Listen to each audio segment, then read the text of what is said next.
ആയിരക്കണക്കിന് വാഹനങ്ങൾ സഞ്ചരിക്കുന്ന അന്നമനട അത്താണി റോഡിലെ കുഴികൾ അടച്ച് ഉടൻ സഞ്ചാരയോഗ്യമാക്കണമെന്നാവശ്യപ്പെട്ട് യൂത്ത് കോൺഗ്രസ് അന്നമനട മണ്ഡലം കമ്മിറ്റി പ്രതിഷേധ സമരം നടത്തി.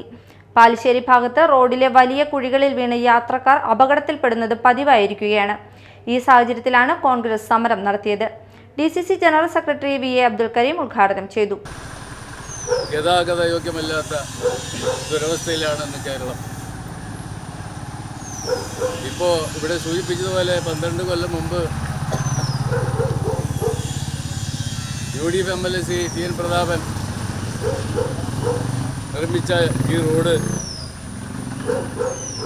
അതിനുശേഷം ഈ റോഡിലൊരു മെയിൻ്റനൻസോ എന്തെങ്കിലും ഒരു അറ്റകുറ്റപ്പണികളോ നടത്താതെ ഈ റോഡ് ഈ രീതിയിൽ താറുമാറാക്കിയതിൻ്റെ ഉത്തരവാദിത്വം ഇവിടുത്തെ സർക്കാരിനും അതുപോലെ പ്രാദേശിക സർക്കാരായിട്ടുള്ള പഞ്ചായത്തിനും ഉൾപ്പെടെയുള്ള തദ്ദേശ സ്വയംഭരണ സ്ഥാപനങ്ങൾക്കാണ്. ഇവർ എന്തെങ്കിലും ചെയ്യണമെങ്കിൽ ഇവർക്ക് സമരം ചെയ്താൽ, ശക്തമായ പ്രക്ഷോഭം സംഘടിപ്പിച്ചാൽ മാത്രമേ അവർ എന്തെങ്കിലും ചെയ്യുന്നുള്ള സ്ഥിതിയിലാണിപ്പോൾ. നിങ്ങൾക്കറിയാം, നമ്മുടെ ജംഗ്ഷനിൽ കോൺഗ്രസിൻ്റെ നേതൃത്വത്തിൽ നടന്ന 2 സമരങ്ങൾ.